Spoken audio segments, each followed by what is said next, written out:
โอ้บ่เป็นสิเจ็บหัวเลยเนาะห้อยสิกูปวดหัวฟื้นโรงพยาบาลบ่ก่อนนี่กูว่าก็สิเป็นแล้วเป็นเลยเว้ยเขาโรงพยาบาลไม่เก่งปวดหัวตัวปวดท้องมึงสำคัญ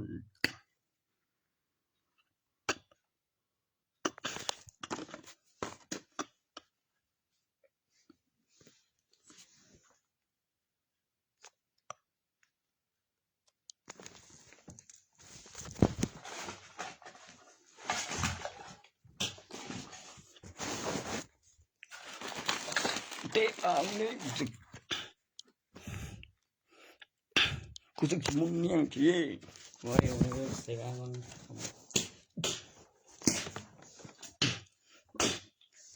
ซึ้งสดมากหรอกอืม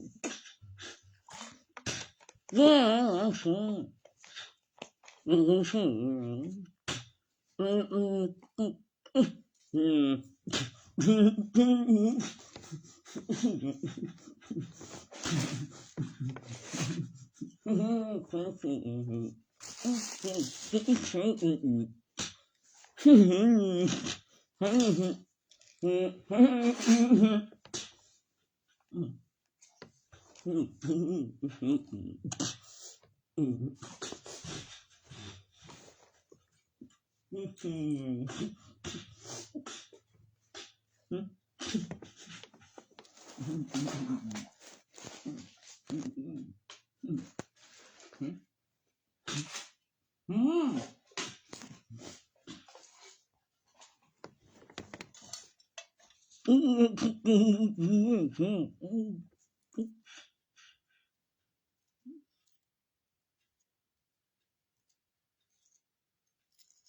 มอืม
โอ้ยใส่อ่อนก็ใส่ไงอยู่ดอกจับเวลาใส่เห็นไหม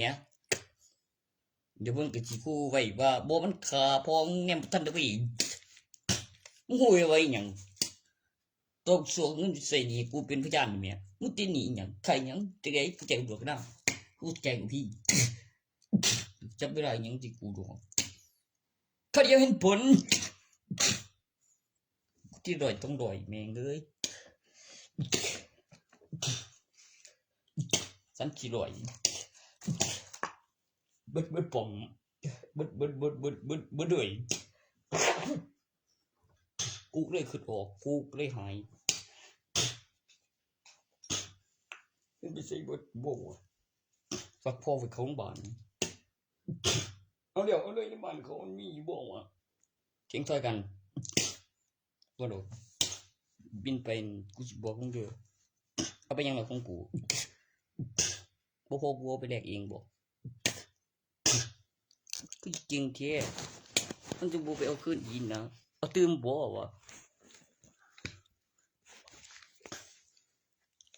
จิโก้เลเซอร์เทอร์โบใกล้รำรถถัง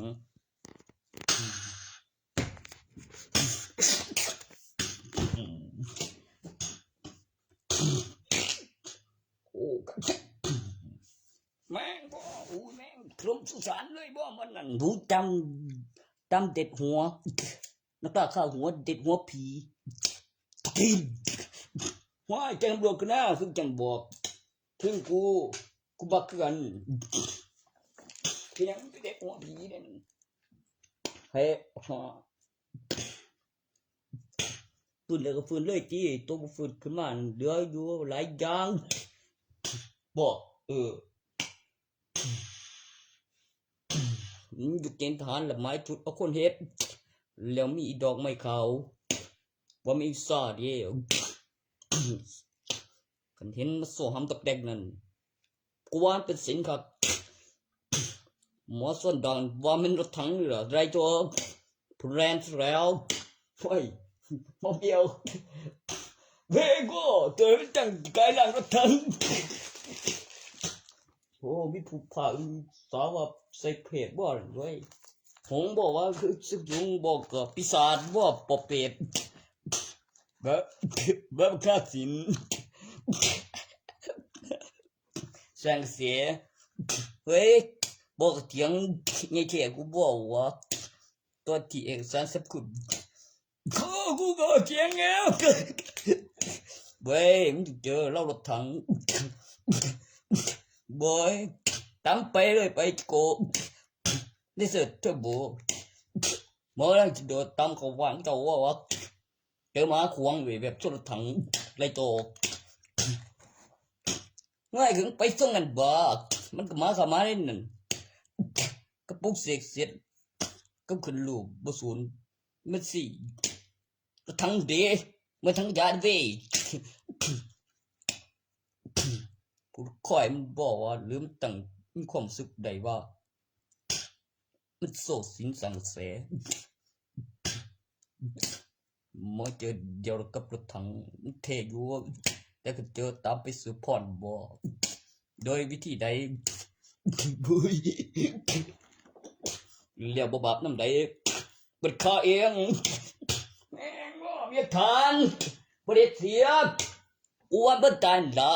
เดี๋ยวมันเหตุงานสำเร็จแบบจัดการตัวหาเดียวมันโศกไปหางออกแสงเป็นยังไงเด็ดเกือบ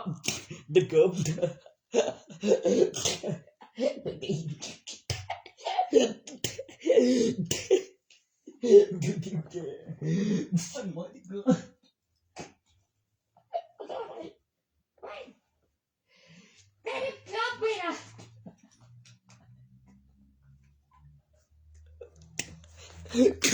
ไม่ได้รันโอ้ไม่เอาเลยกูมึงกันเนี่ยไม่เอาเลยกูมึงเนี่ยไม่เอาเลยกูมึงเนี่ย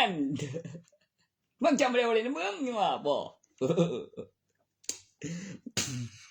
แม่งเอ้ยการบุญดอกสักยันเพียตายบุญบอกกู กูหูเองเด้ไว้เดียวตายเองเด้มันก็สิว่ากูกวนตีนได้เนาะบ่แล้วกูเดี๋ยวตีบ่ฆ่าไรเนาะสักยันแพ้ตายเบ้ออีนี่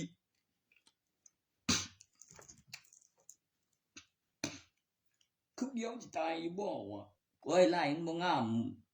คือเก่ามันบ่ขึ้นติล่ะเป็นหยังของมันบ่ขยับได้ก็เพิ่มไล่ติล่ะแล้วพอเจริญบ่มีไล่แล้วบ่แม่นบ่เจริญก็บ่แม่นได้เจริญเด้แล้วนั่งแบบคือข้าขอคารวะเพื่อสอนกันมามึงบอกไผไว้แต่พลังดอนไว้บ่แม่นเกิดมานี่ทุกเก่าเป็นปอกเถือนั่งถึงโคทินเว้ยพลันน้ำแบบไต้ซื่อแมนเว้ยเสียนกวนอูกินสกาดมายังถอนแต่ว่าเชื่อนคือบ่มีได้เฮ้ยเชื่อนไม่ได้เพื่อนดิบ้าฮ่าบ้าบอกไปเป็นพระสา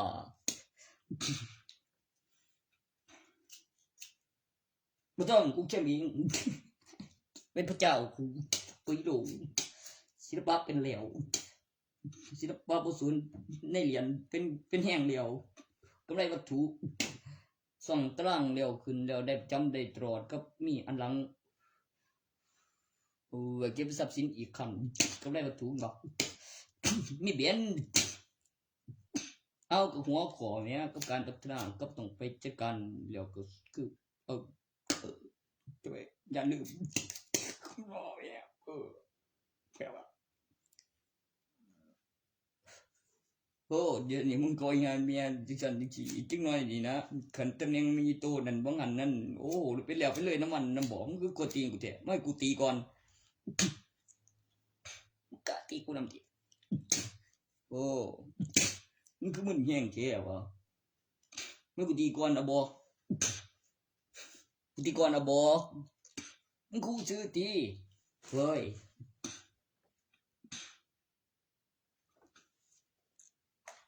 ผู้บอกผิดดอกมึงตีก่อนมึงตีละ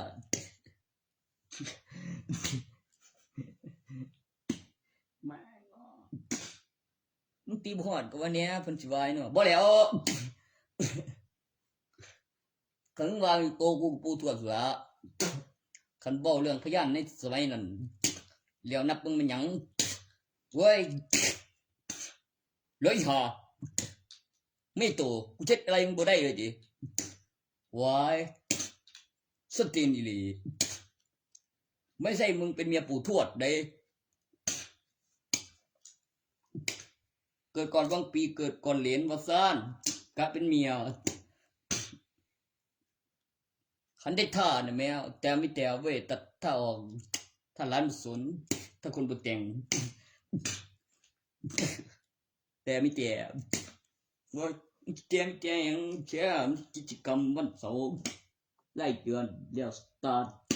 หลังถ่ายมือหนึ่งวันเสาร์อีกเดือนสองแบบนับอีกเป็นปี10 ปีเท่านึงควบคุมวิธีนำแบบงั้นยังใครรออยู่สักนั้นไอ้เท่ากลัวไอ้แต่ก่อนบ่ให้งามกลัวแต่กูรอกลัวงามกลัวเย้ต้องเกิดก่อนแต่ก่อนเท่ากลัวเฮ้ยมันยังอีล่ะตามประการแล้วอีกรอบเด้แล้วแม่นมีอีกศตวรรษอีก10,000 ปีมีเท่าหนึ่งกับนับใหม่บึงเนี้ยใน2,500 ปีเซนซัน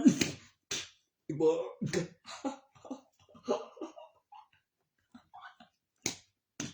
เป็นว่าเสาตรงกันนำใดไปเดือน2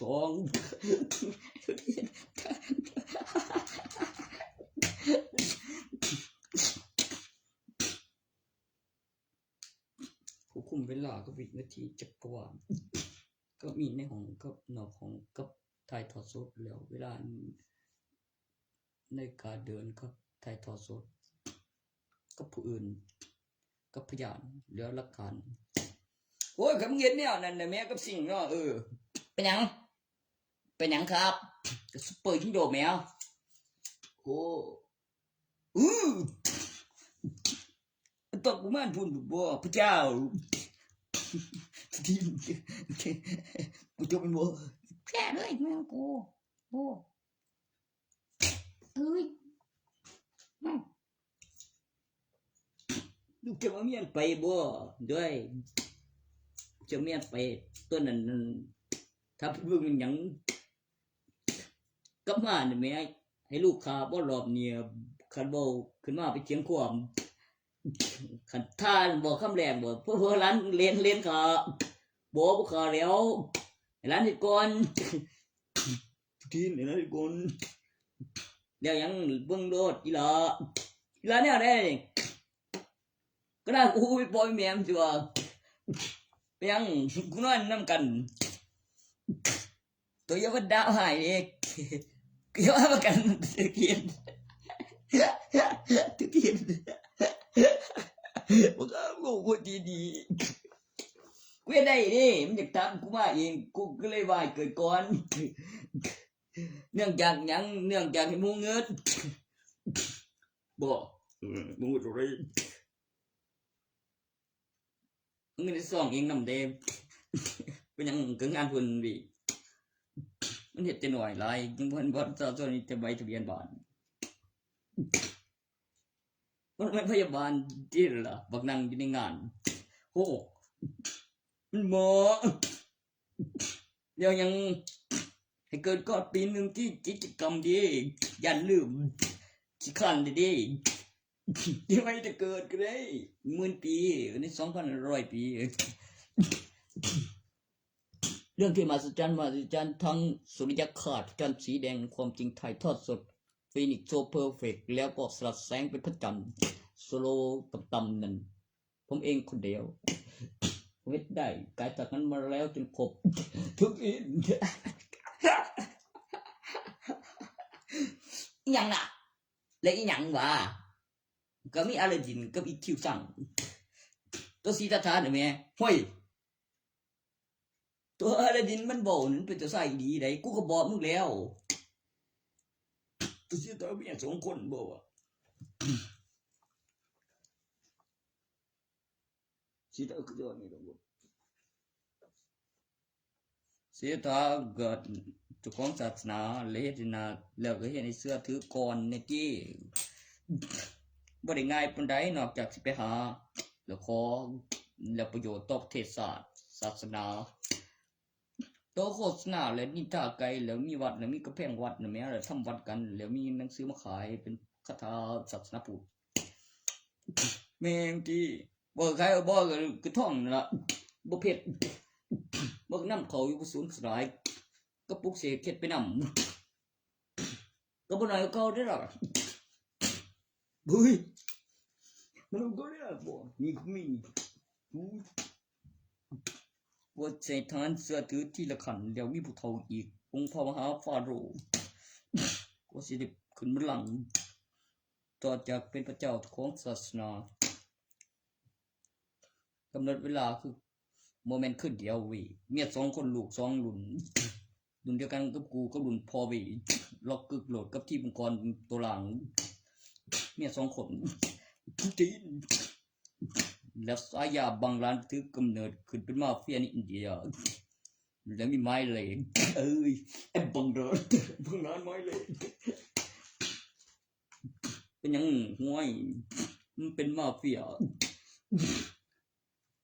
มันรวยมันเป็นทหารน่ะล่ะก็ยังบวกไว้ไปกินอ่างแล้วสมัยก็เต็มเป็นกัปตันด้วยตะคิดข้าอีจ้องข้าไว้ข้ามึงจ้องบ่ได้บ่ต้องเบ็ดเนี่ยนั่นอย่าเอามันไว้บ่ได้มันกวนตีนขาดวงไรทองรู้แล้วบ่มันขาดวงเนี่ยข้ามทิ้งนั่นเป็นยังอีหานั่นนะเอาการจริงยังดูดีอยู่แม่บ่โอ้ผู้ตรวจก็เป็นไปบ่ได้หรอกเฮ้ยกูผู้ตรวจบุกส่งนั่นก็สิน้องกูแล้วโธ่คดี ข้าที่เราได้เด้อเจะบ่อยทองมันเจ็ดบุคคลบ่ได้เกิดก็ได้เด้อนั่นบ่ได้เอาเสนอมาให้กูเองได้กูบ่ได้อยากว่าเลยกูเฮ็ดบ่ได้กูได้จะเสนอกูกลัวได้มันบ่ได้สิแม่งเด้อโชคนั่นบักเล็กก็บ่ได้เฮ็ดกูเฮ็ดตัวใดตัวคนบ่ได้เกิดเพราะหยังวะมันถึงจะบ่ได้เกิดห้อยอะไรวะตัวนั้นบ่เกี่ยวกับเข็มที่ว่าบ่เกี่ยวกับไผได้พ่ออย่าทรึงอีหลีโทษอะไรกูไงวะโดนใส่กูมาโดนคนทำบ่ได้เกิดเนาะท่านต้องปู่เห็นปันใดวะก็คือลูกไส้ใหญ่ติดปีกเป็นนักราชกำหนดเวลาออกไข่แล้วก็มีห้องนำบอกเตรียมของบเก็บบนเครื่องคือฝันแต่จำได้แต่พูดไปก็มินนะบอกวัวบัดนี้แล้วมันมีตัวว่ามดีบ่อนพูดถึงใส่ผมโอ้แต่บนแน่ดอกมันต้องมีตัวกติงกว่านั้นบ่สนไผบ่มีลูกมีเมียเป็นผู้ทหารสมัยนั้นมากับน้องทนบ่ได้เขาเอิ้นหยังแทงจอมพลังยังสอบสแอเป็นทหารแทงแรงแทงแสงมาไวแทงแล้วต้องแสยังก็แทงจอมพลังปกติอยู่แล้วแทงจอมพลังทำไมว่าแทงจอมพลังโอ้มันจะแทงแรงแทงแสงไงมันสอบสแอมาแบบแรงไวแต่ยังเงินโมไซลูกติดเด่นนั่นนักบินอวกาศแพงว่ะไม่โอ้โดนหวยกันจะมาตายเลยแม่กันจะมาตายโอ้กันนั่นโหตัดตลกแม่งเรื่องบุกกันจะมาตายบุกคนไม่ตายไพ่ตัวเป็นคนเดียวอีกจึงวันฟื้นโลกของมันสุดข้าวเดียวกำลังได้อยู่บดอนบอกที่คุกไม่ได้ออกคือที่กูบอกดูโมเมนต์บอกว่าตัวเป็นคนแล้วไม่ได้ดีที่คุกไม่ได้ออกบอกใครบ่มีหยังเลยล่ะบ่มีหยังอีหลีโอ้เจ็บถ้าตายกูใกล้จะตายแล้วเป็นกูใส่ไปเอาเงินเติมใหม่ เอาไปยุ่งหยังกับเงินอีไก่กูไปยุ่งกับเงินไก่กูไปเอาเงินกับมาเตอร์ไปอยู่วะอ๋อก็นี่คิดว่าดีเด้เป็นยังวะก็เอาไปเว้ยไม่ใช่กวางได้สิวงโบแบบคือเคยเอาเนาะเจ้าพญานยังบริยินเจ้าพญานถือกูไม่ได้มาเขาดิไม่ก็บอกโอ้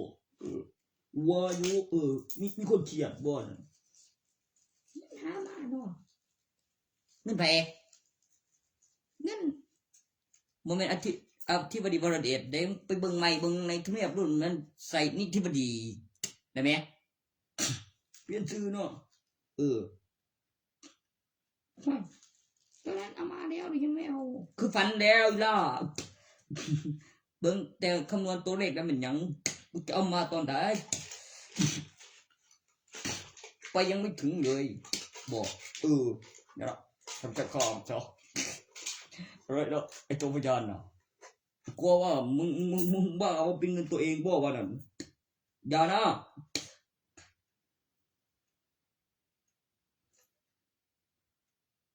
มึงจะเป็นบ่าวเงินเจ้าของเด้อเข็มพออุ้ย ใครมีปี42เนี่ยครับ254246มีอยู่46มีอยู่40ก็มี39มี42มีไหม42หน่อย แล้วนะ2542ใครมี2542หน่อย17มันคือเก็บละเอียดแท้2542 404146มันต้องมี4748บ่วะ18มี17มี4041มี39มีตรึงยังมีตรึงม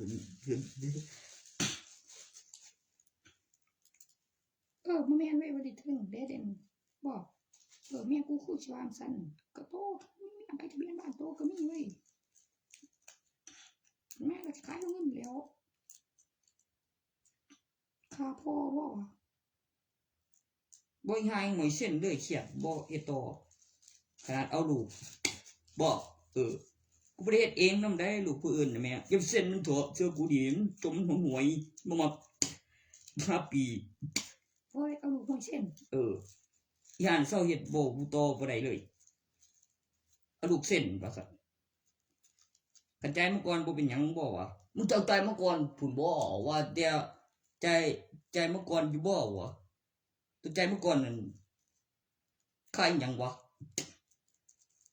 เอกสารพร้อมเงินเด้กับกำหนดเวลา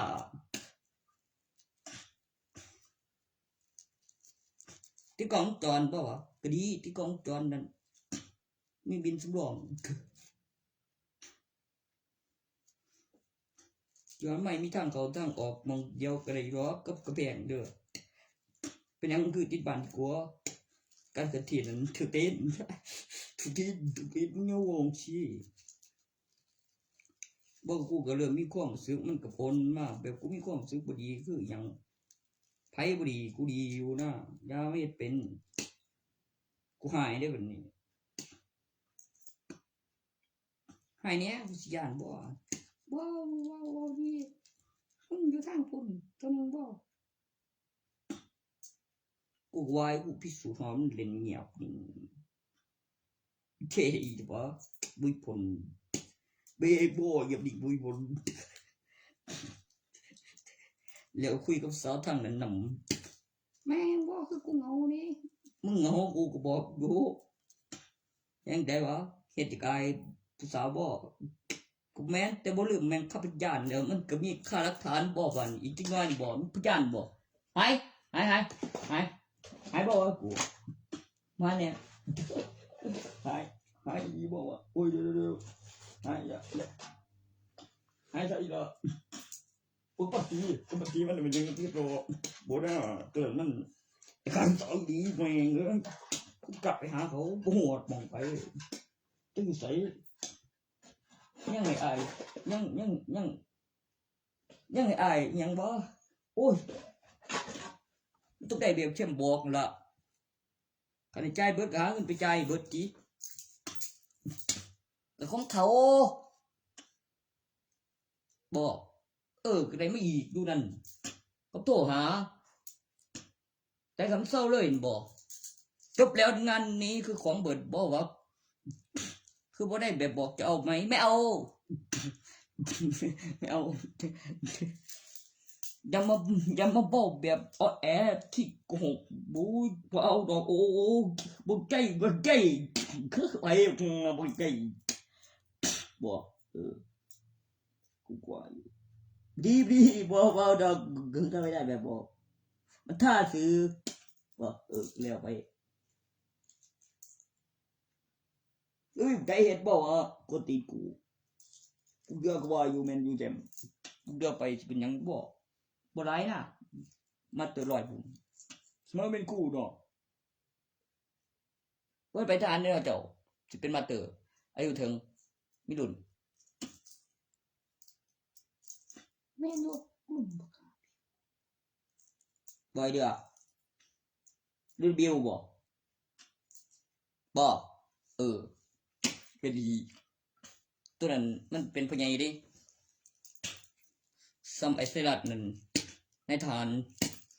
บ่ได้มันยอมบ่ตัวฝึกเขาดิบ่เที่ยวปีบ่เคย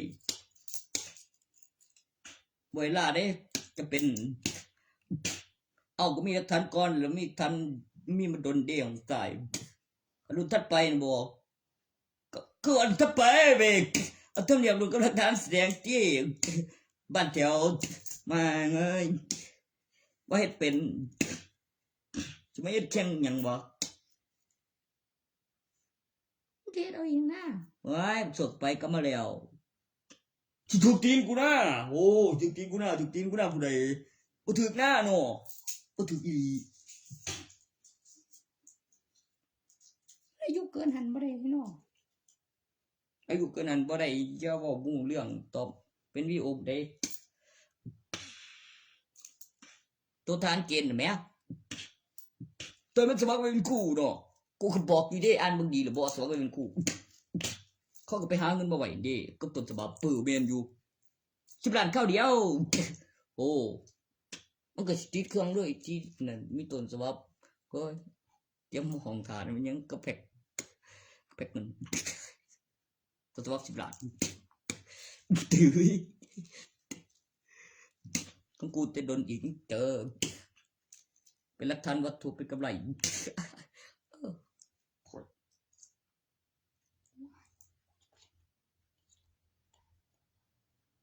บางคนโชคผิดกันบ่หรือหยัง เป็น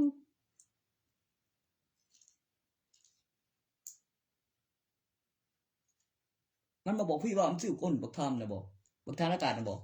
มันเปลี่ยนชื่อใหม่บักทามกูรู้แล้วกูอายุใส่บุกมาก่อน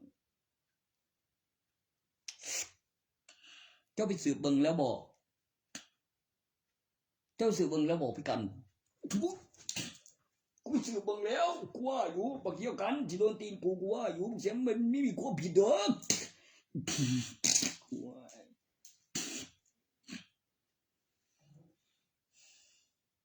แต่ยังมันก็จะไปข่าว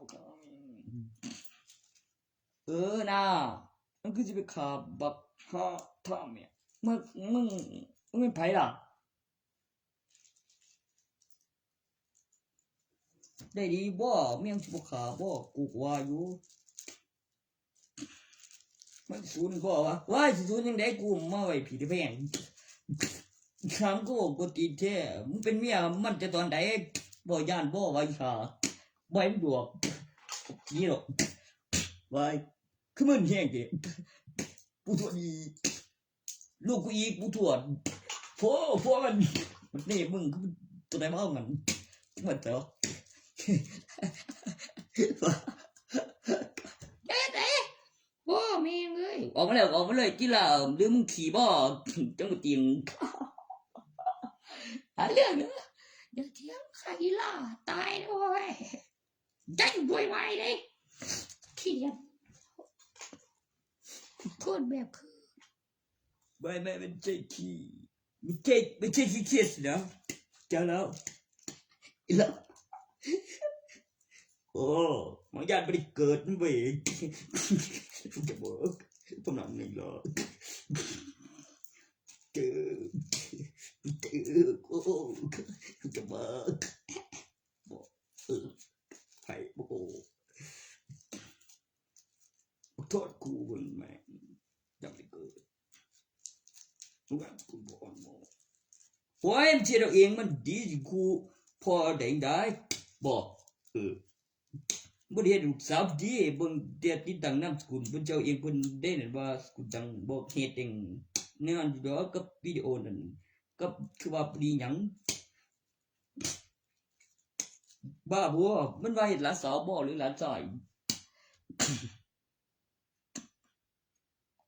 โอ้ยมึงสิว่าไปอ่านนามสกุลอยู่บ่ห้วยไปเบิ่งแม่ไปเบิ่งติล่ะกูเก่งอีอ่ะแม่ดีเลยล่ะแม่นอยู่มันจะพูดได้ว่าจะได้แจมบ่นั่นดีเธอขนาดนามสกุลนำบ่กูก็เปลี่ยนคนเลยเดี๋ยวแต่มันเลือกได้เด้บ่โง่อีมันน่าอายแฮงกว่าเพราะว่ามันได้เอาเองกูได้โอ้ยเอาเองกูได้ บ่ต้องไง ฮะเอาเองกู ไหวพอคุยว่าเนี่ยโอ้แม่งคุยเปรี้ยวมันคือบอกเอาเองกูได้อีดีได้ล่ะ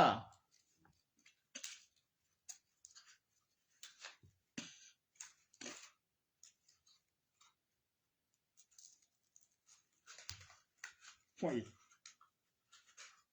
มันบ่คิดอีดีไว้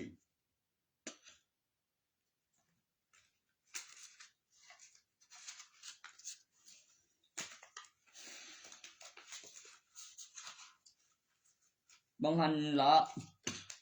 แม่ดูสิกูเตะว่าอยู่ก็ตัดสินแม่งเลย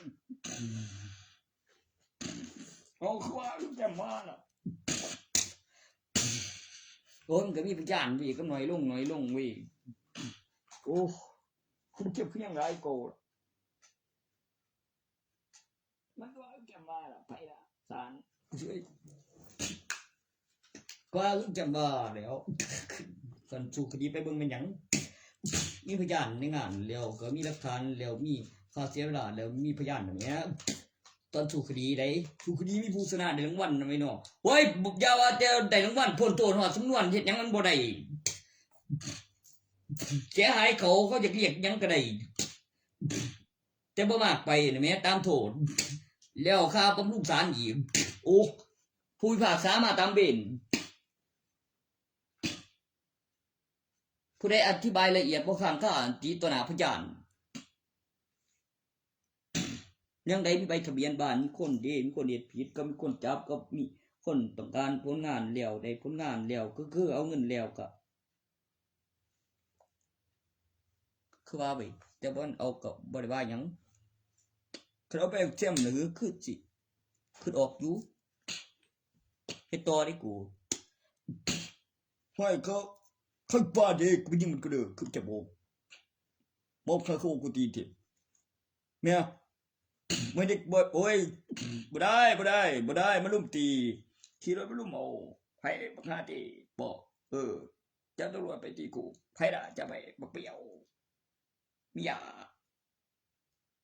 จับเหลียวนี่ยังบ่จับจะไม่ยังเปรี้ยวแม่ว่ามียาบ่ปกติ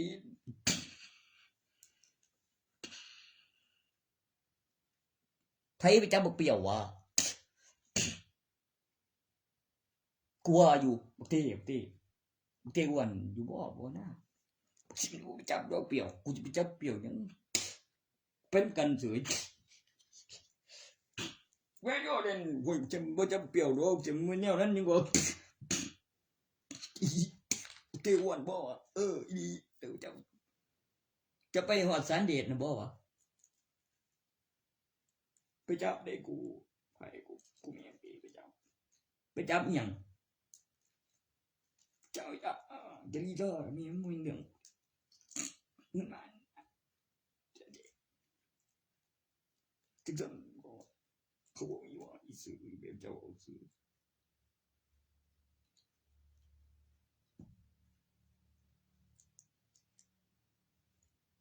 แล้วก็ว่าเป็นตำรวจเจ้าซื้อบอกให้ซื้อ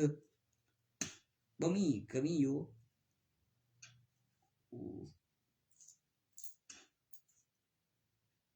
มันก็บอกที่ดีนเด้ว่ามันสื่อมาเว้ยคือมาคนตีกูแท้เนาะตัวย่ำเว้นตั้งสิได้มาเนาะบอกเยาวชนมีหลายฝากขายบ่เคยถูกจับเจอแต่เบาะก็บ่ฮู้เด้มึงจะไปบอกมันยังเอกสารประกอบของมันมีสารปกครองอยู่ไกลมาสิได้เห็นผล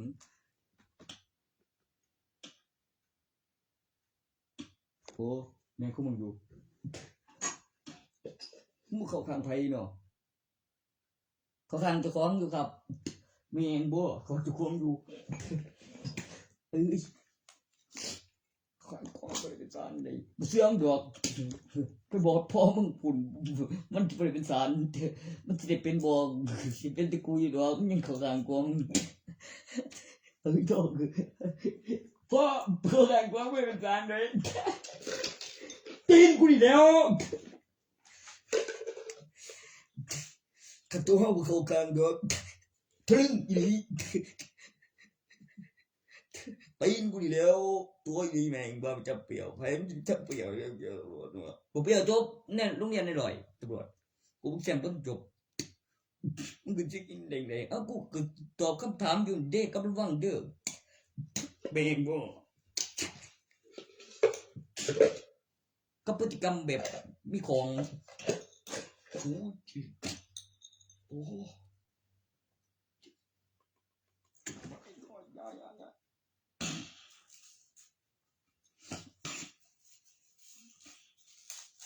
รุ่นมันโบกูเปรี้ยวรุ่นแม่งไปใส่ไปตอบตัวนั้นเป็นวิดีโอน่ะบอกกูคนละอย่างอยู่หรอกแม่งกูตอบคือแชมป์แม่งกูจะไม่ได้ยังตอบคือกูโอ้ยมันเก่งกูตีนบุได้มันต้องเจอเรื่องแอคชั่นไปเอาคนขึ้นก่อนแล้วขายประกันกูแบบมันแม่งคือแบบคือจะซื้อแต่แม่แล้วสตาร์ทเครื่องออกบูสตาร์ทเครื่องออกแล้วคิวพ่อแม่ถือเอาที่ละมันยินมีเอกสารเกี่ยวยังห้อยเกี่ยวกับนั่นแล้วกับประชุมงานพี่เก่งแห่งแท้ลูกกวนแบบไม่โทษเว้ยไม่เจอที่ตัดสินเองบ่ตายดิจะเจอที่บังยังครบไหมขาดทุนดิจะเอาซื้อหยังกูจึงบอกโอ้ต้นอะไรก็มาที่พ่อก่อนเอามาที่พ่อเนี่ยที่บอกตาแมงโว้ที่พ่อนี่ที่มอมกอดที่พ่อปุ้ยดอกพ่อที่พ่อเนี่ยทบมาบุ้ยที่พ่อมาทำบุ้ยที่พ่อบอกว่าที่นี่เฮ้ยเดี๋ยวไปเสื้อเพียนดอกกับขนมก่อนมึงมีความผิดได้หรอนี่เอกสารเส้นเบาไม่บอกคือเดี๋ยวขึ้นเขาต้องเอาคนขึ้นก่อนกับตอบท่าเนี่ยดูกับสตาร์ทในสากนั้นเก็บวิดีโอมีหลักฐานตามขั้นตอนไปแบบระบบหอดเจ้าที่แล้วมีผู้มาสอนบายผมปังหมดทั้งบอกแม่นนี้เตรียมที่แรกไว้วางจันทร์บอกเทียงโลกก็ฟูบ่ไรเป็นอย่างยังไงเนี่ยมันจีโอ้ยแม่ดูจะพวกได้ดี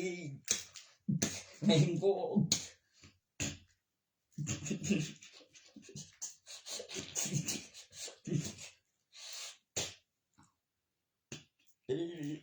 ตัวที่เลยที่โบเนี่ยตัวที่เจ็บเนี่ยไม่ก่อนใจกูฮะเราไปขัดใจอย่างมึงพอแล้วปิดแล้วกูได้เก็บเนี่ยโอ้ยจัดตัว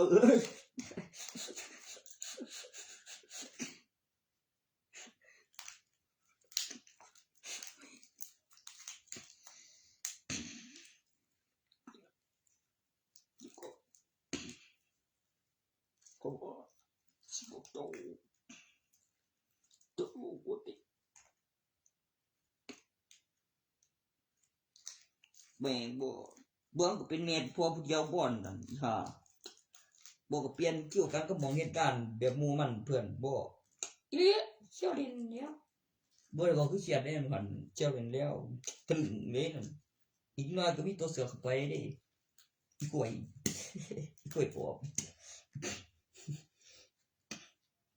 มันเส็งมันไปหายามาเสพมีของดีกว่าบ่มันบอกไปเบิ่งละกล้วยปอบ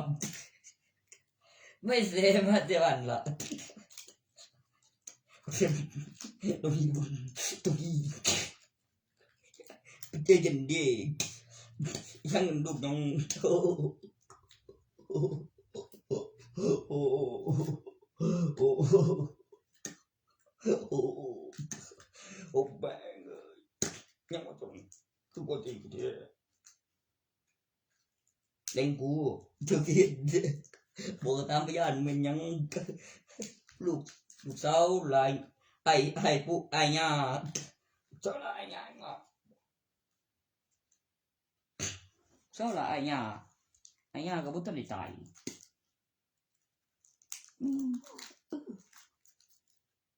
ตัวขาบอกอ่ะ ค่าเรื่องหนังบ่ได้เส้นเด้บ่ได้ไปรอของเขาสีถือตีนถือยาวดำบ่อึดเวียกมันหนัง หัวดีบอก โอ้ย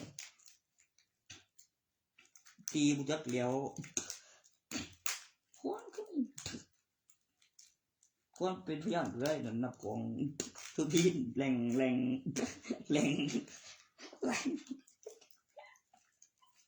เออเด้อเด่นบ่เจ็บหยังเด่นคือพยานเป็นหนังอะไรที่ไม่ชัวเอาใช่ไปใส่เอากูบอกมึงแล้วเด้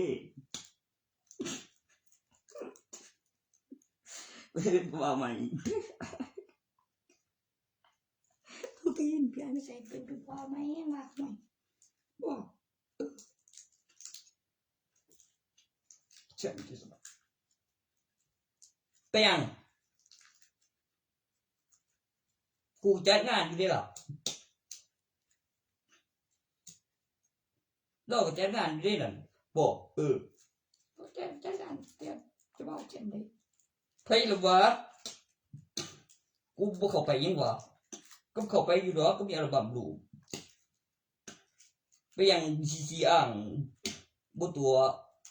หลังๆมาบ่เริ่มสิฮู้มีผลตามมาทำบ่อยนี้นั่นบ่อยห้าแม่งเอ้ยเอาเลยอีกต่างหากคือสิเก่งแท้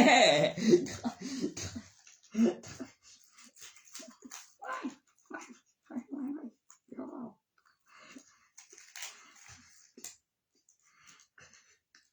เวลากัน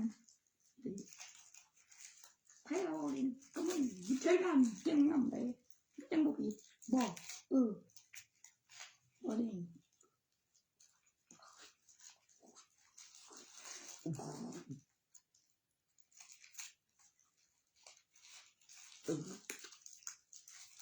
แม่กูจะได้อีกล่ะเอ้ามันบ่แม่นเงินแม่กูได้จัดงานเงินแม่เปิดบุระ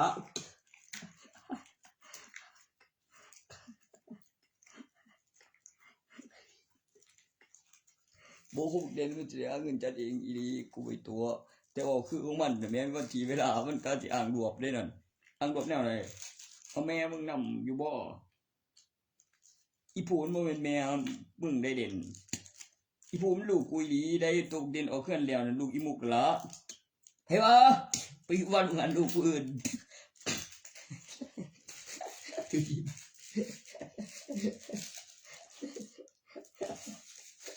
บ่แม่นบ่แม่นอยู่เด่นคือมีอยู่แล้ว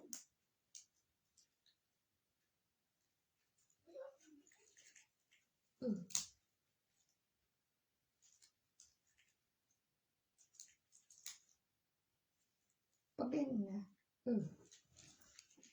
ดทีมันจะเป็นบางเนี่ยเป็นหมอเนาะก็บุกเนาะ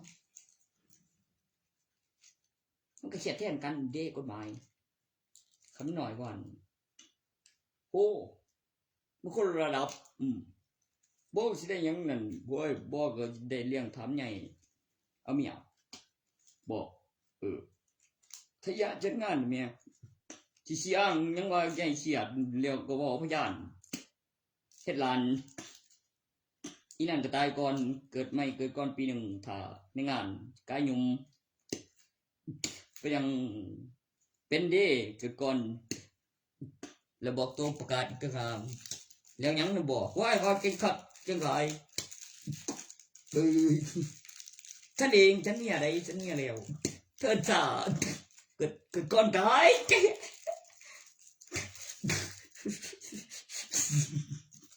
เอามาครับไอ้ห่า มี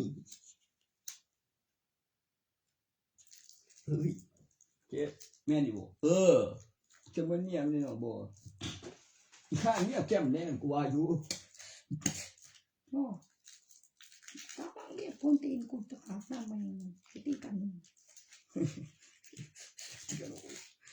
บ่แม่นแม่งตึกตีแล้วคือตึกตีได้ตึกเสียหายบ่ฮู้คือหน้ากูบอกมันอยู่บ่แม่นดอกเว้ยมึงจังสิวางกันโซเนี้ยมึงสิวางกัน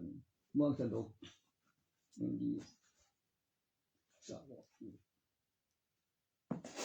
ทุกทางผู้ดีแก่วะไม่ดีเลยจำไว้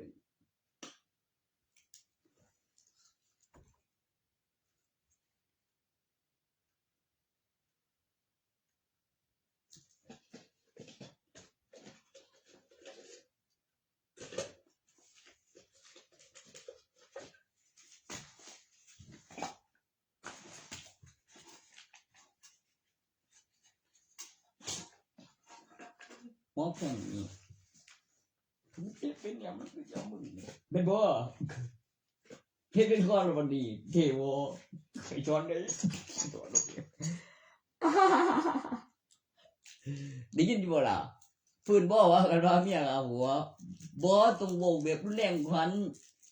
ถ้ามึงบ่แนวนั้นดูๆจนจังสีแม่งดอกเป็นปอบผู้ใดผู้สิบ่เอาญาตินั่นแล้วคนน่ะบ่ต่างกันปานใดแบบลูกกับแม่ออกหนีมาน่ะแม่คือผู้หญิงกับผู้ชายก็ออกจากหนีเพิ่นเป็นแม่บ่อีกทั้งข้างกูก็เว้าแบบคนตีนเลยแล้วมึงบ่ได้ออกจากหนีที่สั่นเดี๋ยวเจอดอกออกหน้ารถก็มีดอกก็แบบใต้นี้ตัวหนึงก็แบบคือเก็บได้มาแต่งแบบ power over แล้วมีเบิ่งแล้วออกจากจอถ้าว่าผู้สังออกหอย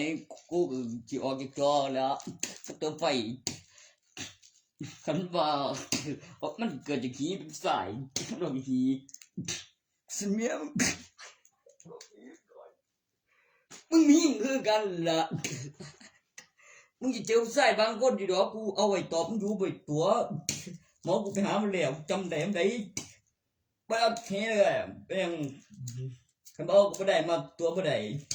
ได้โอ้ยผมกวนน้ำเว้ยมีทุนกำไรดิเห็นได้มีหลักฐานเฮ้ยดอกพี่นะแม่มีสาวอย่างไร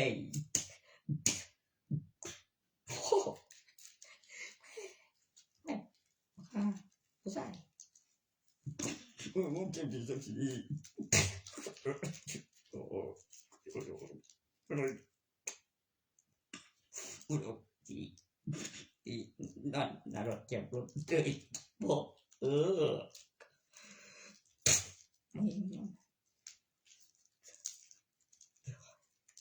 ตัวนั้นบริสีแม่เองเลยนอนนั่นสีแม่ยังคือกูพ่อก็ท่านตายบอยกูบอกมึงกูทั้งกูบอกแม่นี่ผู้ชิแม่เงี้ยเนี่ยพอมันตาย บ่ได้ว่าแปลว่าแม่มึงงามแล้ว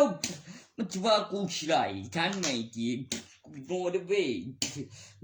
ไอ้เองบ่ได้แย่งจีบหยังมึงไหวโอ้อีกหน่อยก็ยุ่งกันบ่ได้ยุ่งกันบ่ได้อีหยังนั่นคนฟังอยู่แล้วบ่อนก็หายไปแล้วนอนห้องข้างโอ้ตีอยู่ดอกบ่เจ้าสุภานี้แล้วบ่ทิมให้บัดปีโอ้โหทิมให้คือจะมาแม่ทุนกำไรน่ะแม่อันตัวนั้นกูหูอยู่จะเบิดโว้ยกำไรมือนึงมันหยังกับโทรศัพท์ทางนี้โทรศัพท์ทางนั้นกับของกูนำเอาไว้เบิดตัวนั้นแม่เฉยๆก็อยู่ซื่อ ไม่ได้เลยโทษกัน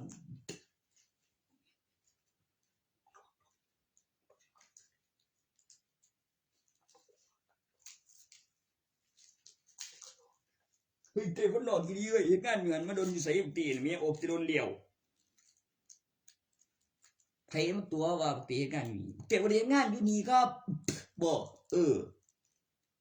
ก็เอาก็อีนี่ครับเจบริการหนีครับเจบริการหนีมาโดนแล้วอี ชื่อว่าปั๊มลงมาบอก ก็คือหนหวยแล้วก็คือมันเฮ็ดใส่แก้มซะเป็นไปเจแต้มเป็นยังบ่อยที่เจแต้มเนี่ยประทาแก้มนะไงโอ้อันบ่อีข้าแม่งทุกที่งานยันยังโอ้ยมันเรียกแบบเสียมาโลดยังกูบอกอยู่กูเลี้ยงไว้สักมื้ออีดอกมึงอย่าเทปปานนั้นว่าลูกสาวตำรวจแถมเน็ตน้ำเนี่ยเป็นหยังมึงเสียได้ผู้เดียวดิโอ้ยเสียได้ผู้เดียว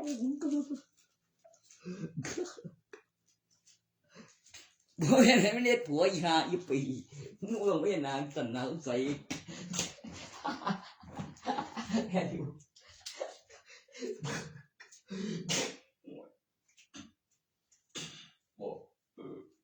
บอกมึงอยู่โอ้พ่อแม่เลยแม่เจ็บอีแต้มแม่บ่แม่นเด้มันมีปตทตัวใหม่กูเรื่องปตทตัวใหม่แต่ละค่อยก็แบบคือมันจังเอียงเพิ่มเติมก่อนอยู่บ่แบบค่ากลัวบ่มันก็เติมก่อนเพิ่นแล้ว ครับพี่เติมก่อนบ่แล้วพี่ก้อยอยู่ว่าเติมก่อนบ่แล้วเนี่ยก็เติมก่อนบ่แล้ว คู่ฟองหยังก็บ่เฮ็ดที่มีคนมีเงินแล้วก็เกี่ยวกับประกันแล้วพอไปรอกับตรวจกับขึ้นเอกสารเขาเห็นแต่บัญชีเท่าเดียวมาวางอินตัวมาตามด้วยเงินสดนี่แหมมวยเส้นบ่ก็กูบินเจอโอ้ยแม่งก็เดี๋ยว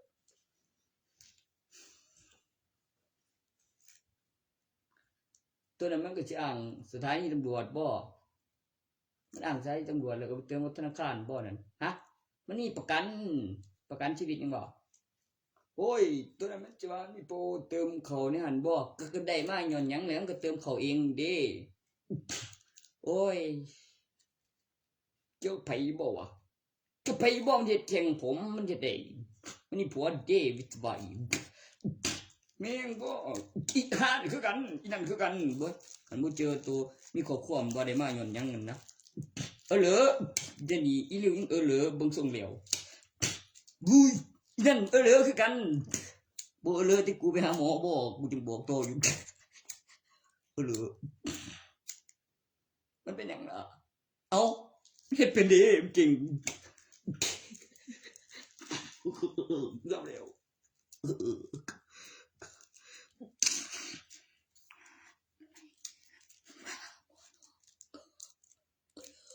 คือจำเลยอยู่บ่นั่นเด้ตัว AP นั่นแม่ก็เติมข้างนั่นบ่เหรอแดงได้คันบ่มีตัวนั้นคันบ่มีตัวนั้นเหรออยู่บ่กูก็ว่าเหรอไปแล้วกูเป็นก่อนอยู่พึ่งหน้าเรียกก่อนหันไปกูเด้งคิดอยู่ว่าเป็นหยังฮะเด่น ว่าอีห่านะคือกันนักตัวละอีเดียวเดี๋ยวนี้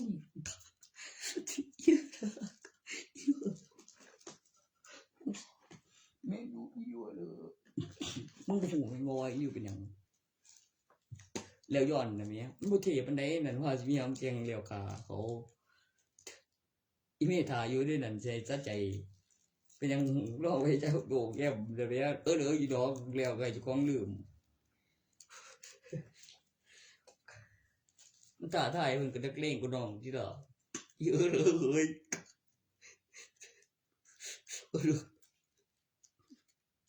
ไม่เว้ยฉันอยู่นี่นะโง่มันตีนกูนะใครยังสีเป็นสายบนกา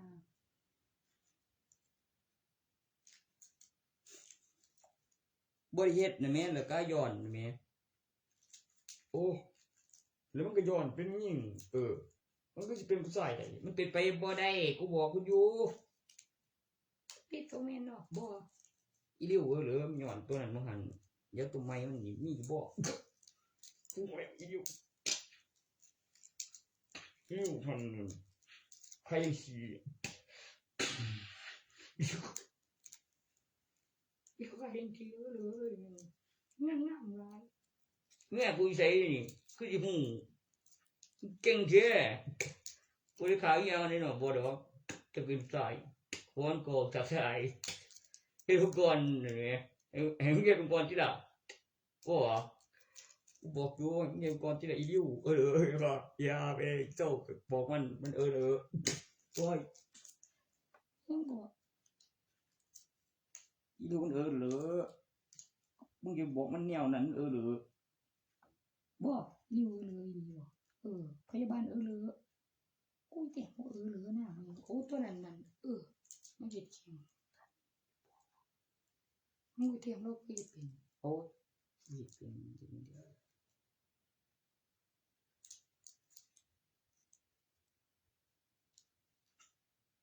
เขาต้องมีเก็บเป็นอยู่เองจะได้เป็นอยู่เนี่ยมันร้อนโอ้เงินบ่เป็นเนี่ยเดี๋ยวไม่ไปเรียนอันอย่างเดียว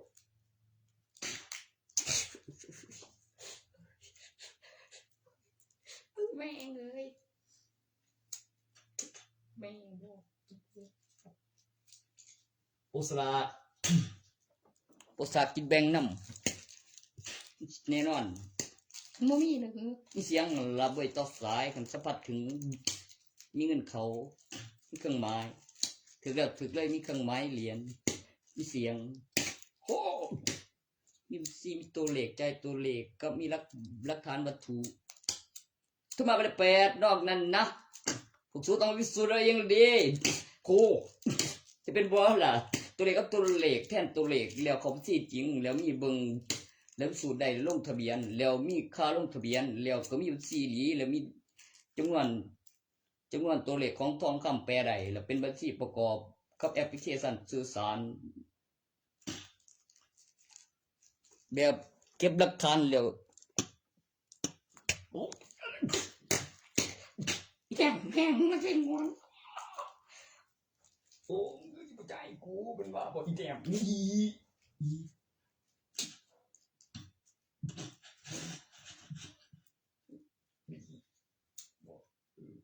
ถือเลย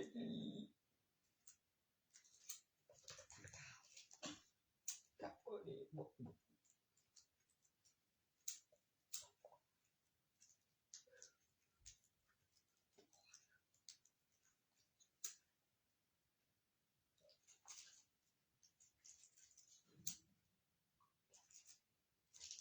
ชีวิตยังกับนั่งคุยกันแล้วก็เปิดแล้วก็จดใส่ข่อยเนียเกลียวไปตี้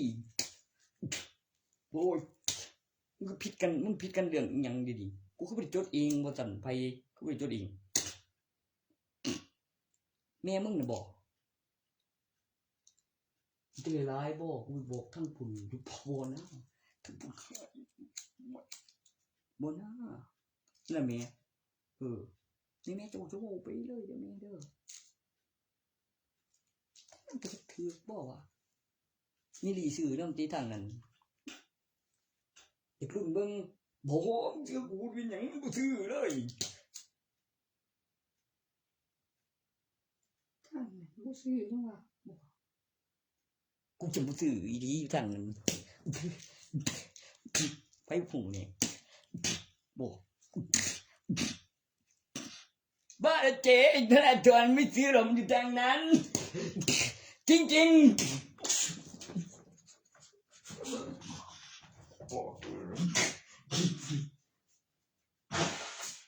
ส่วนของผมของเกี่ยวผมเก็บหลักฐานของเขต บอกเข้มนะผู้ซื้อหรอกอย่าไปซื้อหลายเข้มผู้ซื้อดีมันไม่แปลกนะแม่หยิบขึ้นมาถือ ส่งได้เลย我现在不是你的话，怎么？哦，哎呦，这不是 เอากูบอกจริง อันนั้นขายบ่วันนั้นเท้าเก่าแม่นเว้ย จะไปถือบ่ ใบ18 กิโลเป็นกิโลเป็นพันใบหนึ่งแม่นที่6 ล้านแม่ดูที่บอกกับดอกมันนั่นบอกในใบหนึ่งอยู่จักบาทว่าปีหนึ่งใน18 กิโลแล้วก็มีรูปคนในธนบัตรแล้วมีคนเอาไปใส่เสยกับเติมมีเสียงห้อยถูกตีนกูเลยกันเป็นรูปเสียมแหม่ที่ถูกตีนไผเลยเนี่ยก็รูปกูละกูก็เอาไปใส่อยู่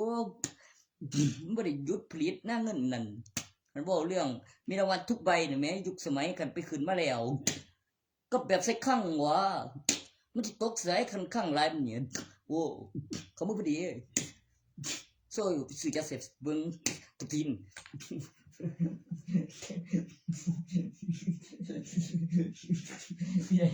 Uwielbiał.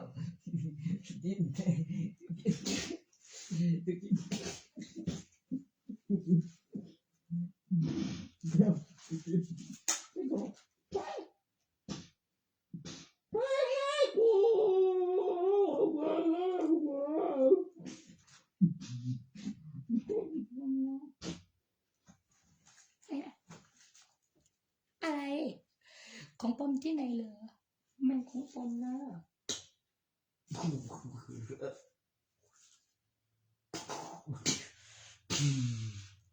มันเอาของกูไปในเครื่องแมงกูก็อ้างว่ากูเฮ็ดมาจิล่ะบ่แล้ว ผมก็ว่ารางวัลทุกใบขึ้นรางวัลยุคสมัยแล้วธนบัตรจีกับใส่ข้างวังเป๊ะโอ้โหใส่ข้างวังบ่ดี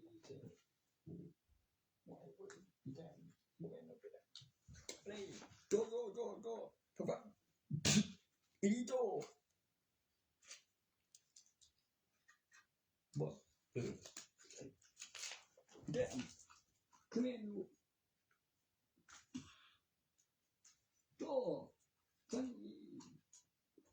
เดี๋ยวอีแดงหัวอีแดงกูบ่ตั้งที่ลูกอีแดงลูกเข้มบ่ให้มาสิงสีกูบ่พอหน้าใหญ่แฮงโกกูแม่นหน้าใหญ่แฮงโกแม่ผู้หญิงหัวล้านก็บ่แม่นมันบ่หัวล้านที่ตัวนั้นบ่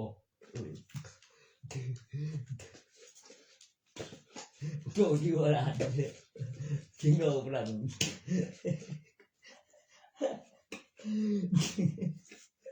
ยังมึงไปเบิ่งพลังกับโจยากได้ก็โจแล้วล่ะพลังก็โจว่ะโอ้ยกูเข้าเด่นทั้งก็มึงดีก็มึงหัวอีแดงก็พลังที่ล่ะบอกอีบักหน้าโจโลกูพลังอยู่โอ้บอก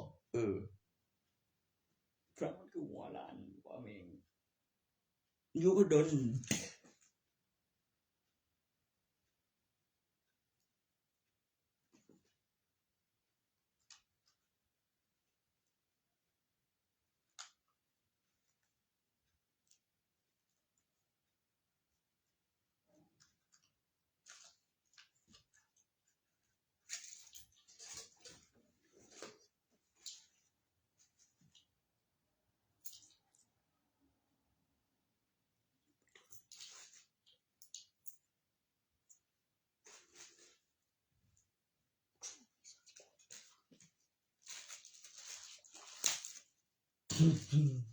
Một phiến sáng โอ้ยกับพวกพี่เอกสารกับเรื่องกับพวกได้เองว่าตำรวจนั่นได้เป็นแท้อยู่แต่เบิ่งแล้วอนุรักษ์มีผลมีเสียงปืนน่ะแหมผู้นี้แท้งบ่ได้บ่บ่โอ้ โอนค่อยอยู่มันค่อยอยู่ว่ะโว้มันหนหัวอย่างงี้ว่ะยิ่งแบบเปิดกิโลนะพอมองกิโลอยู่กับคนตีนกันวิโอ้ยมึงบ่หูบ่อย่าว่ามึงกูตีนธรรมดาเด้ทำท่าบางมือบ่ได้ดอกบ่อย่าถอดกันดีมันบ่ดีบอยชากูเนี่ยไม่ได้ทำท่าบางมือกิโลแม่งว่ะโอ้โหดีแกโอเคทำไมเรื่องเป็นดีบอกมันมีหลายมีของดีกว่ามีของกิโลมีของกิโลมีของโมโหโตบอกว่าน่ะกว่ายังด้วย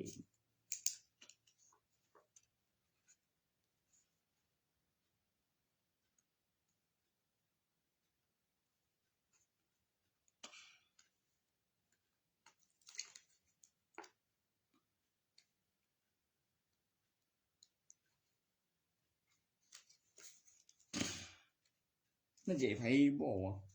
มันมีแต่ของกิโลนะโอ้เกือบเบิ่งไปดิมีแต่ของกิโล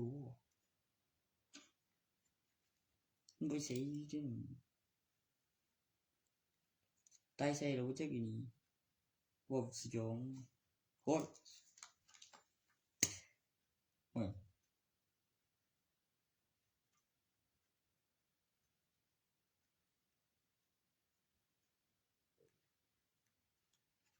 คำตายใส่ดีล่ะตายบ่ได้ดอกของลูกหลายบอกบ่เป็นบาปปานนั้นเว้ยอีหลีเว้ยอู้ถ้ากิโลอีกวนตีนอีหลีเว้ย ก็เป็นผู้ว่าก็ได้อีนี่บอกว่ากูก็ว่าอยู่มันคือสิวางซะ มันสิเป็นกูจะกิน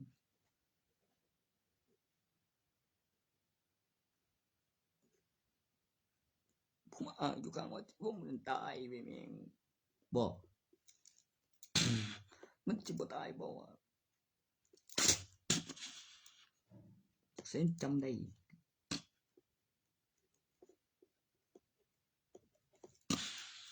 บ่ห่วยดีไว้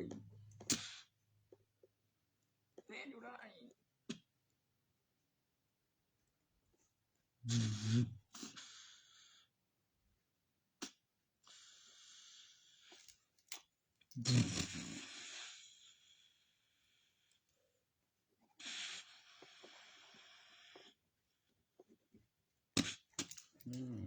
ได้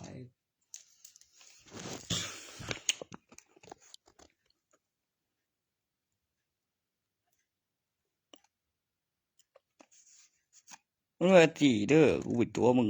ได้มาใส่แม่งกูแต่งรูปใส่วะลืมอยู่ข้างพี่บอกว่าตัวกล่องทั้งหน้าคือเห็นแดงลง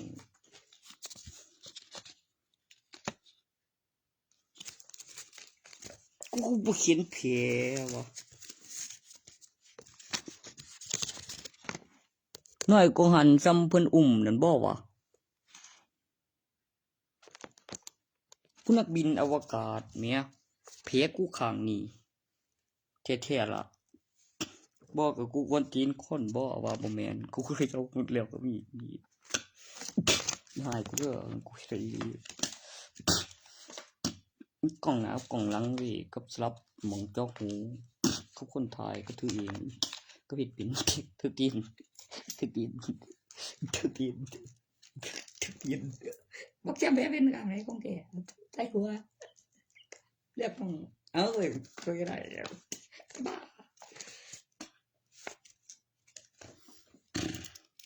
ไอ้บ้าอะไรไม่ได้บ้าหรอก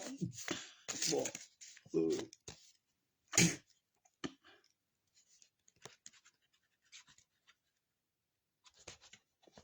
โอเค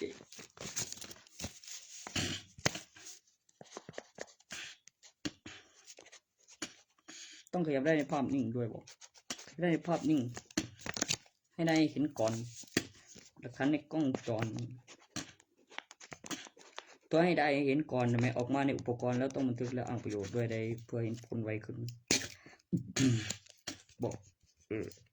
การประกาศกิลด์เดย์ครับ โปรแกรมการทำงานการประกาศกิลด์แบบเพลงชาติไหมพระอาทิตย์ขึ้นทุกเช้า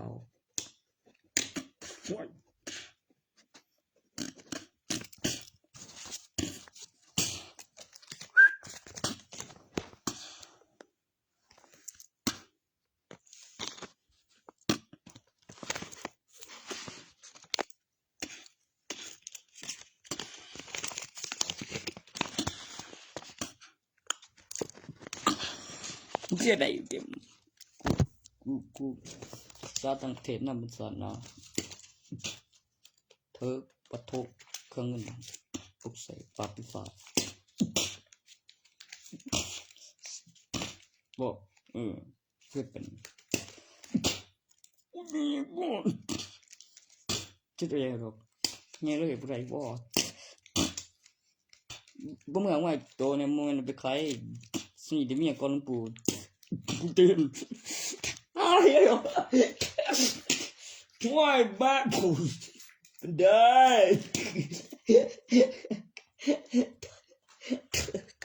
กูเป็นบ่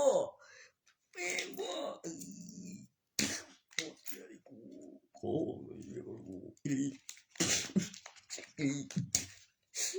อีเบงเฮ้ยเว้ยดงกินก็มันอยู่โอ้ใช่เรียกอะไรปุ๊ว่าเนี่ยเอามาแม่มันจำอะไรที่สั่นโอ้โหเห็นบ่เป็นบ่เป็นจังเลย เป็นไม่โอ้โหมึงยังบ่เป็นอีอเดนประเทศบ่เป็นนั่นบ่ชื่อกูตีนลีไปฮะกูเป็นพ่อเองก็ได้บ่วะเอาเรื่องกูที่ละกูได้แบบกูได้แบบไง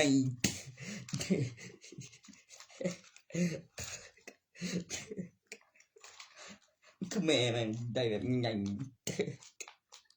แบบน้อยคือแม่บ่ทุกทีเป็นบ่แม่เป็นอีปักเข็มกูตีนกูอีเจ็บเดี๋ยวกูตีกูเดือดเร็ดใช่ปักเข็มมามึงแม่โมเมนต์ไอเปียกแม่บอกกูแล้ว บักแซมมานำบักเด่นนั่นมันบ่แม่นไอ้เปียกอีหลีใด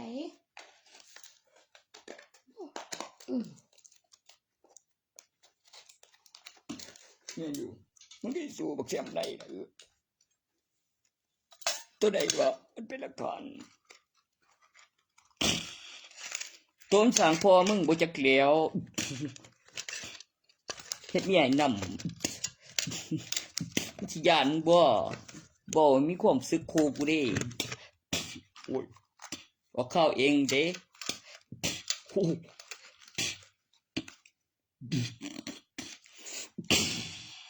โอ้ยชูนก็เฮ้ยเมื่อยเลยใส่กี่นั่นโอ้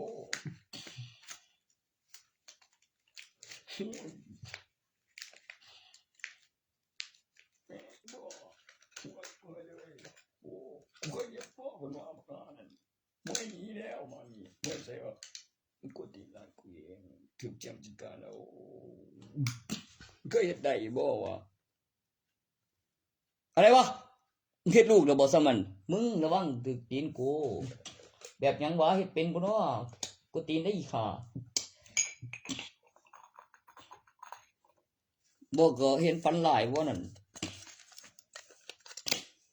เฮ็ดย่านบ่ลิกได้วะกูตีกูเองเด้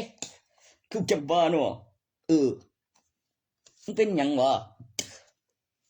เนี่ยมันบ่ได้เกิดบ่โอ้ยมันเลือกแม่โมโหบ่อีกอย่างหนึ่งบ่ก็ออกมาใหม่ไก่เผาเลี้ยวออกจากเกมแม่ตัวนั้นแม่ของกูเป็นการ์ตูน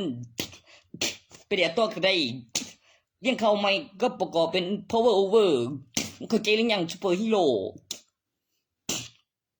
บ่เออเนี่ยเขาไม่จังไงเด้อมันที่ว่ามากกว่าผ่าตัดอยู่บ่หายแล้วเอาเข้าข้างในบ่ละเครื่องทำงานได้ แบบมีความรู้สึกต่อการจดจำของสมองและสัมผัสคำอธิบายของข้อมูลอวัยวะที่ครบ และความมหัศจรรย์เห็นแล้วดูดีรูปรอมหัศจรรย์พลังเช่นเทรมซูเปอร์ฮีโร่ระบบ power over มึงก็ว่าเจ้าของศาสนามีจักรวาลของตนเองไว้ในครอบครองมีบันทึกการศึกษา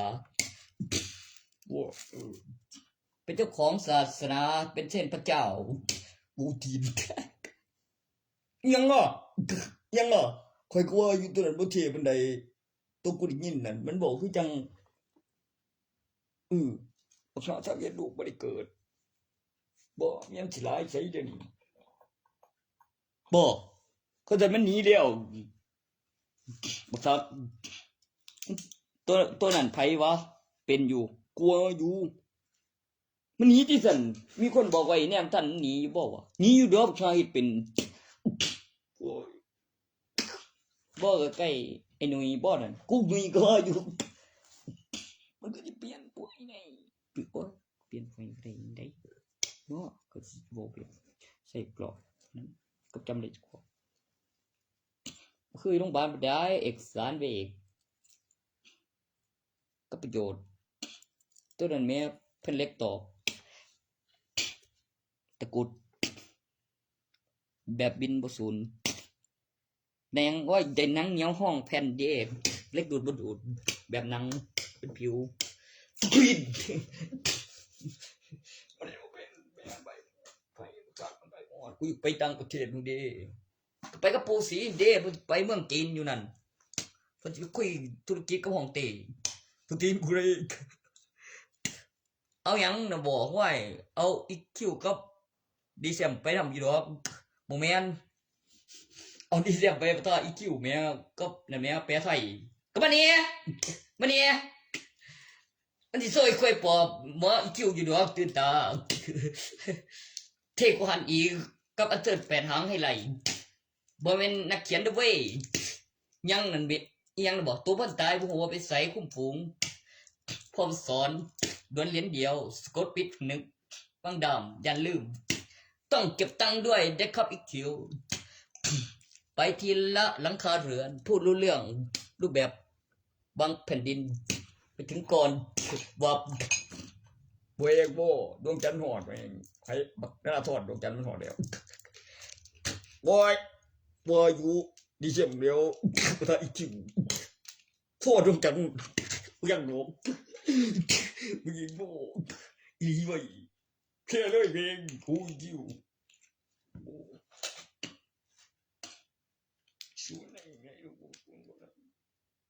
เอาก็ยังว่าเขาเลือกเลี้ยวเขาสิอ้อมมือให้บ่ล่ะดับประเทศนี่ได้ข้ามประเทศไปก็บ่ได้ตีเอา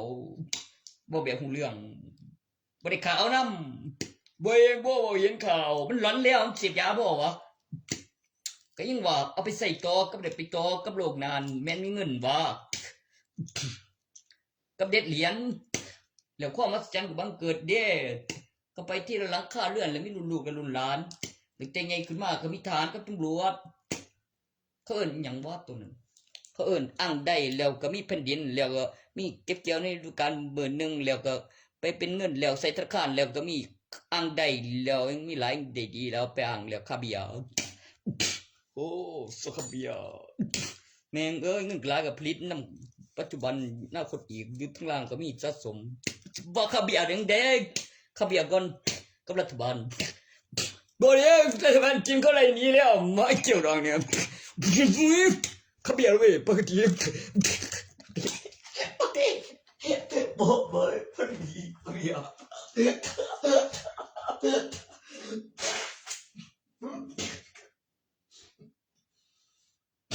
เดี๋ยวล่ะมึงกินบ่มึงกินกรี๊ดมึงกินกรี๊ดโอ้โหกินไปไปโอเค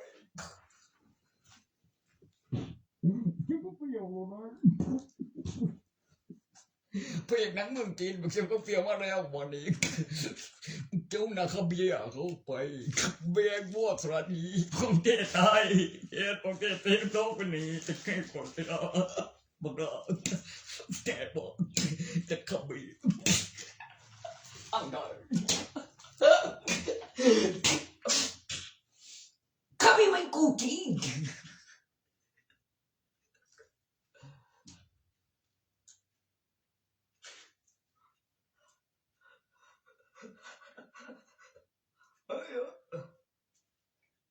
นั่นบอลเนี่ยยิ่งเยอะจริงๆมันถึงคนแล้วมันก็โซ่จะขับบีอังไง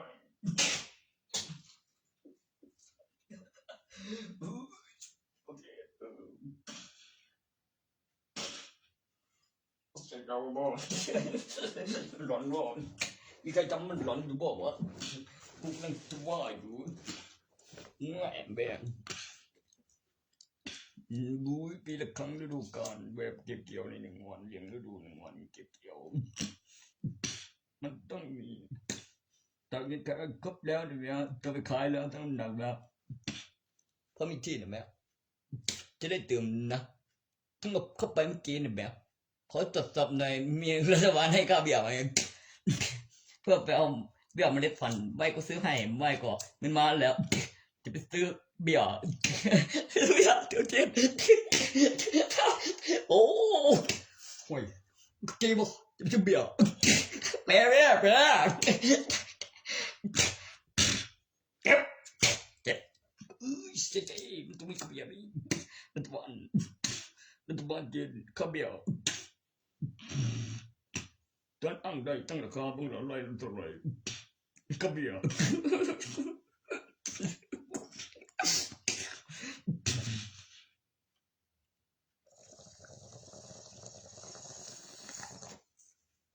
มึงก็ไม่ได้อายเนี่ยไม่ใช่ได้ยังไงมันเอาฝากเข้าไปเต็มเมื่อกี้มันก็ว่าขอทุนข้าเบี้ยหน่อยย้ายลืมทำไมให้ในขึ้นอะไรนะมันก็ผลิตไปด้วยหัวใจบอกตัวข้าเนี่ยมันเนี่ยบังเป็นชื่อเรียกกูเพราะอย่างพอทำงานเปล่าแล้วก็ไปเบิดไปยังจะเอามันก็ผลิตไปด้วยเด้กูทำน้อยบ่อยากผลิตไปถ้าไอ้สายเลี้ยงหาเครื่องมาขาย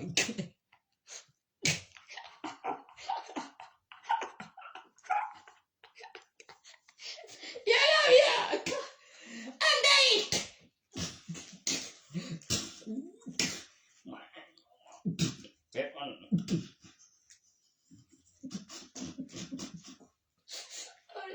เนี่ยทำได้คือกันเฮ้ยโหไม่เลยทุกเรื่องเด็กกูได้ช่วยแล้วคิวนี่คือดิฉันเราต้องดูจะมาช่วยแม่เด็กคนกุ้งลูกกำลังตรงกันติดแต่ตอนที่1เด็กครับหลังแล้วมีตอนท้าขันเป็นปูเองแม่ไม่เป็นไรเอลดีนอนเองมิ่งเว้นเพื่อนเดินตามหอย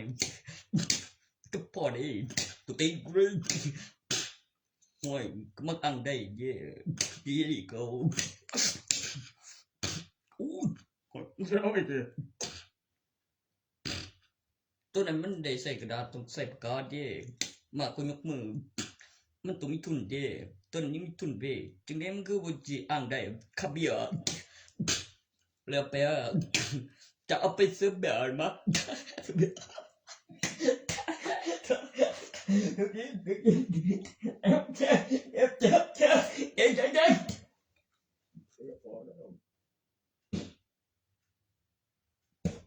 จ้าใช่มันเลยทำแ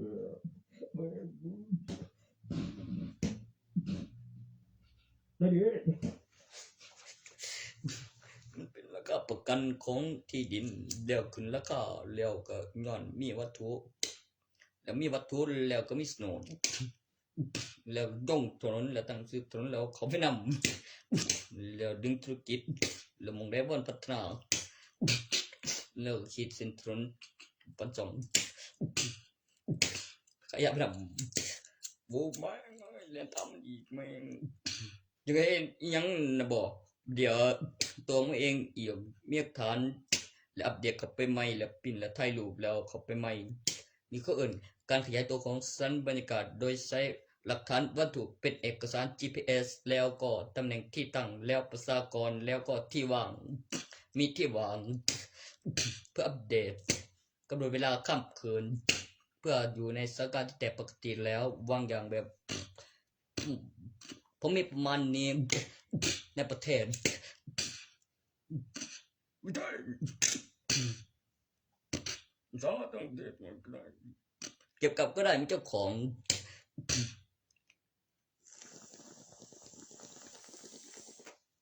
ตัวมาแล้วมาเลยนี่แม่โอ้ยมันต้องเอาทหารเข้าไปเก็บพื้นที่ตรวจดูก่อนว่ามันของแท้แล้วคนยืนได้ไหมเกี่ยวกับวัตถุมงคลหลักฐานวัตถุปีพศเอามาเบยแต่งไปก็ไปอัปเดตเท่านี้มันมีมันนานแล้วได้ไอ้เติมนานเนี่ยคือได้ให้เราอย่าง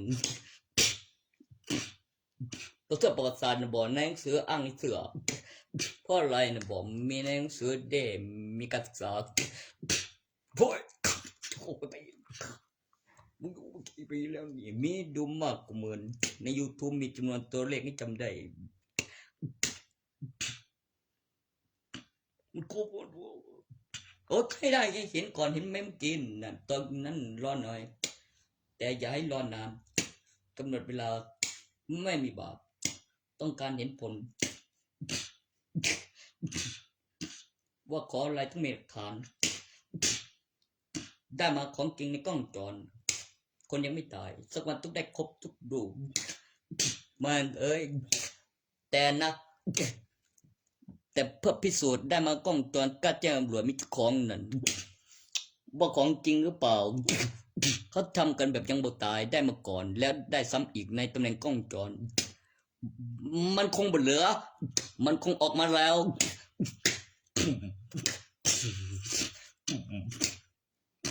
อุ้ยเบี้ยมันนี่เด็กกับ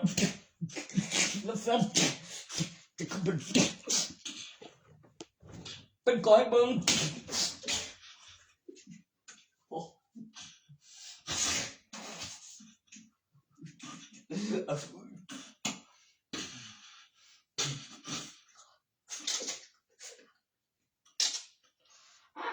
เจ๊อะไรวะกับเนื้อที่เท่านี้เอาอังใดอังขับอย่าไปก็แบบเบิดปีเล่นเฮ็ดหยังมันก็ใช่เอาส่วนในทหารมันบ่อยากเฮ็ดจะบังคับอีกบ่ได้หยังคันบ่เฮ็ดฮะก็บ่ได้หยังเดียวเดี๋ยวอ่านก็ไปนอนฟอเขาผิดกูแค่มีสระเดี๋ยวไอ้บ่เป็นตัวใหม่ก็ตัวบ่ขับไปขับไปครับผมขับไปมาครับผมกูเปลี่ยนไปแล้วจบแล้ว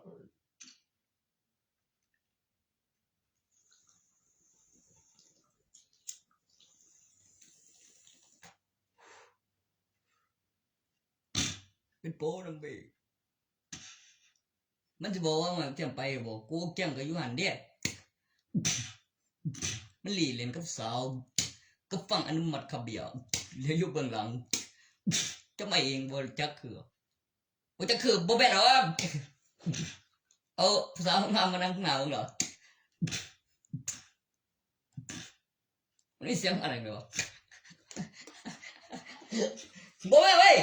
ไม่ตัวนี้บ่แม่นจะใช่ดอกคันสิได้ออกบ่กลับสวรรค์เสื้อการเปิดดิ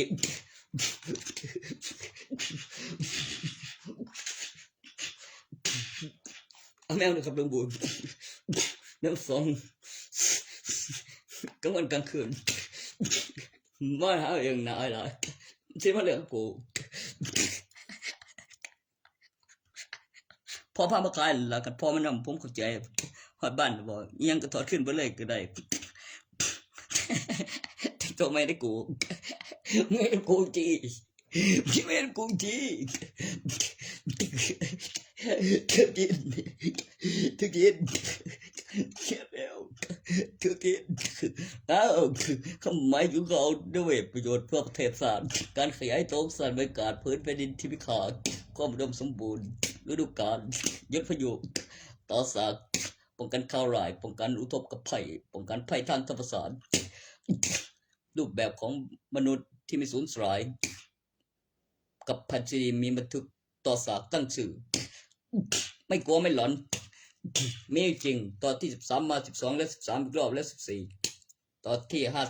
55และมี56แล้ว56มา55และ56อีกรอบเลือกได้2ปี1ปีต่อสากตั้งชื่อยุทธพยุ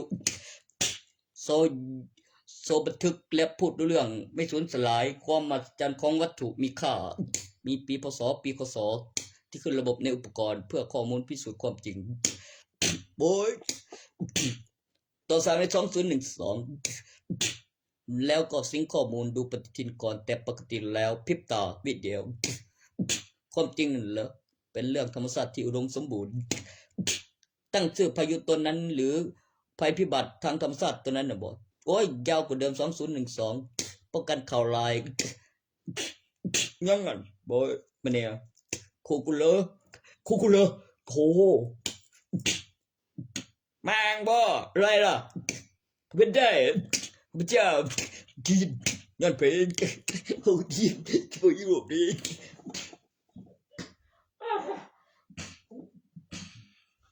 ได้เหรอเอาไปพูดเล่นหรอเขาต้องรู้หลักฐานวัตถุความมหัศจรรย์ของสิ่งที่ไม่สูญสลายหมดอายุเห็นอนาคตเลยอุปกรณ์บันทึกต่อสากให้กูตั้งชื่อมันว่าอะไรนะพอดีเลยผมก็รู้มันขู่หรืออะไรจะช่วยเบิ้งคืออี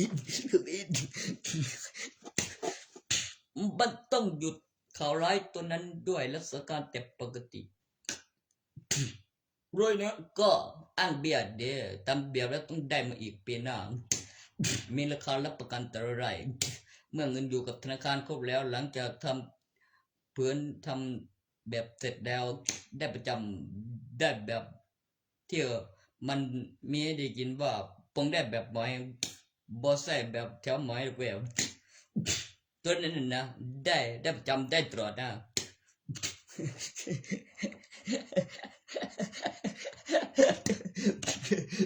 แต่พูดอะไรได้ยินขึ้นมานะมันจะไปเฮ็ดได้เชื่อแค่ก่อเชื่อมีแน่นอนแค่ก่อเชื่อมีแน่นอน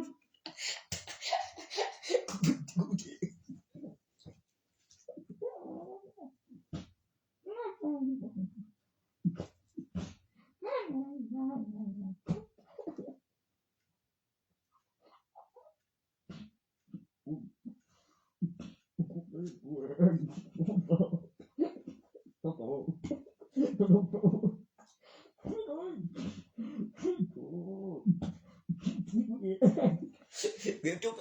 biết tôi biết ông từ tôi hiểu chuột cô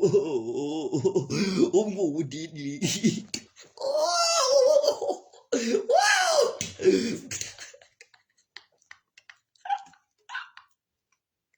nhưng nó why where are you bưng đi dead one dead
เรื่องการดูแลมึงกินหยังมันต้องไปถามแบบคืออีกทุกซ้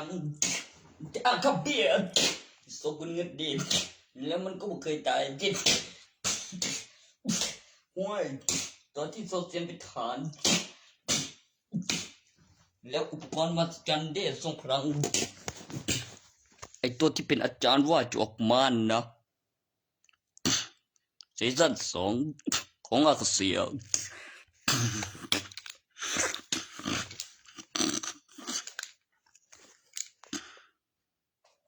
มึงเบิ่งจากแม่โคมไลฟ์ฟันบอลฉันเห็นได้สิผมยาวบอกว่า